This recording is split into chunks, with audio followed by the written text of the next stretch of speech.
Good morning, Harrison Central. Will you please rise for the Pledge of Allegiance? I pledge allegiance to the flag of the United States of America and to the republic for which it stands, one nation, under God, indivisible, with liberty and justice for all.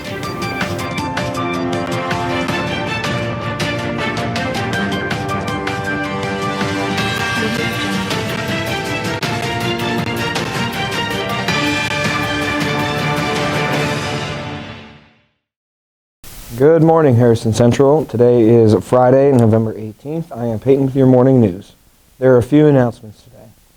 The Harrison County Cancer Crusaders are in need of student volunteers for their quarter auction on December 4th at the Harrison County Fairgrounds from 9 a.m. to 4 p.m. If interested, contact Julie at the number below. Any 10th grade student wishing to attend the Hobie Leadership Conference needs to check the 10th grade Google Classroom and submit a writing prompt to Mrs. Doran's office by November 22nd. Now let's send it to Drake for the weather forecast.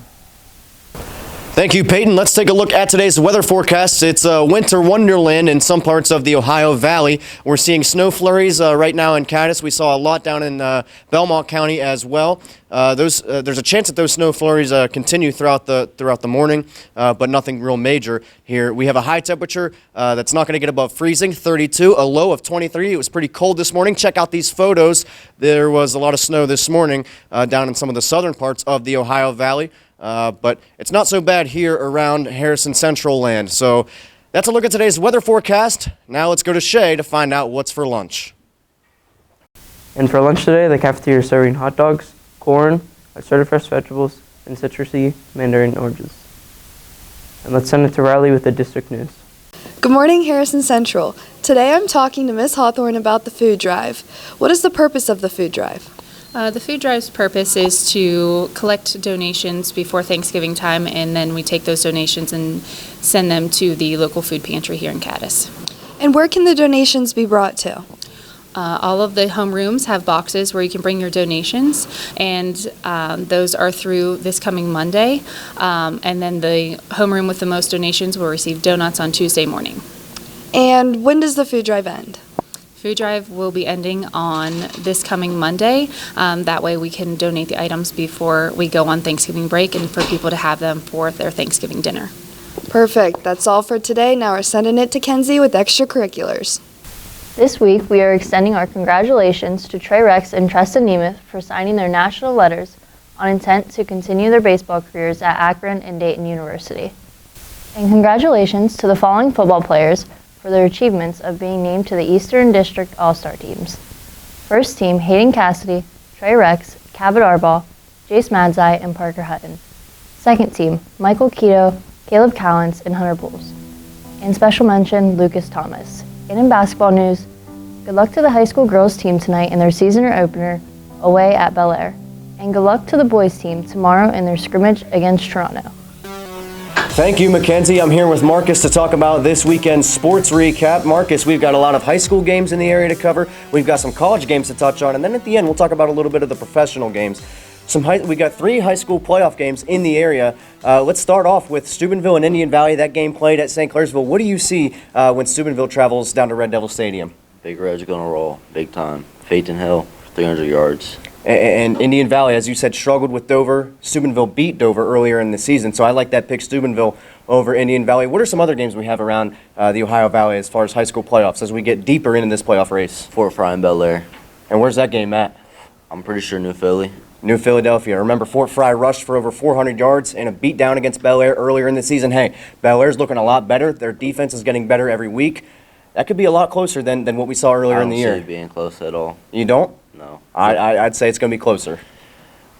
We'll have to agree to disagree there. What are some other games in the area for high school? River and New York Catholic. And what do we see in that one? River has a very good offensive line, but New York Catholic's pretty tough. So I don't see River pulling it off.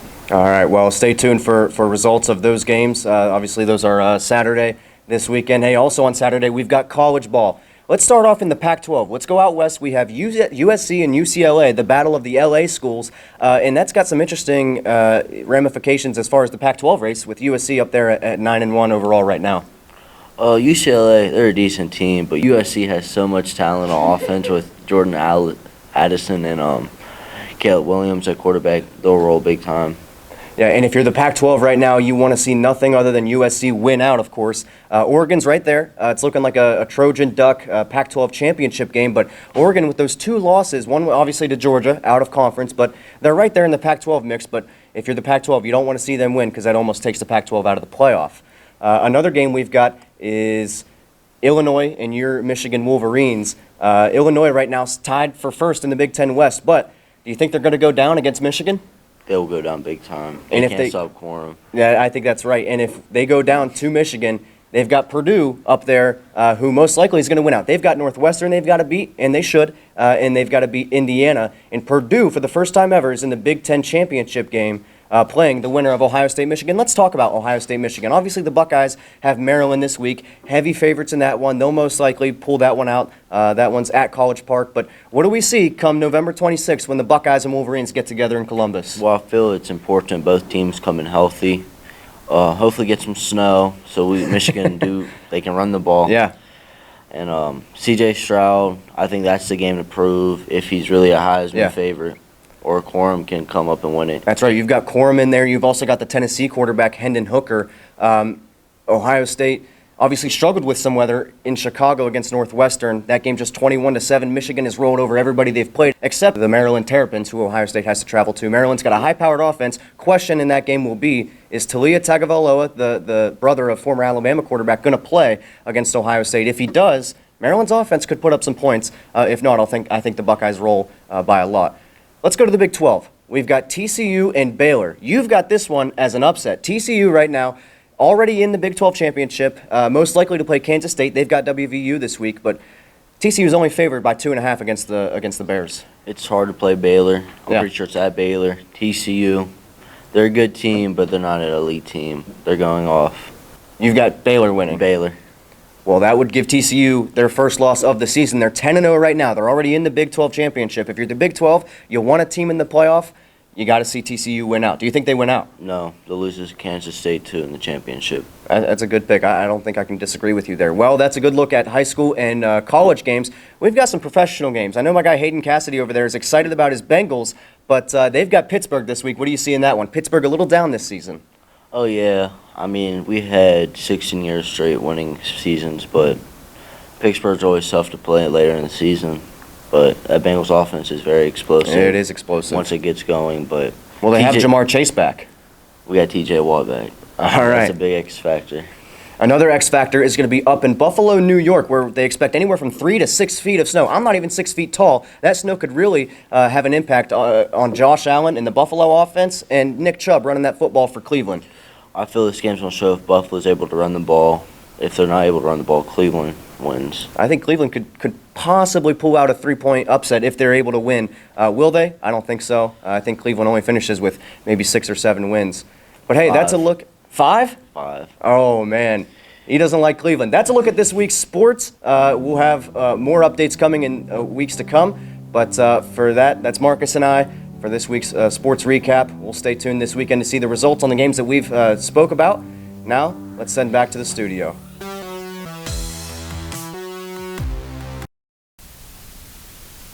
That concludes today's news. Thank you for watching.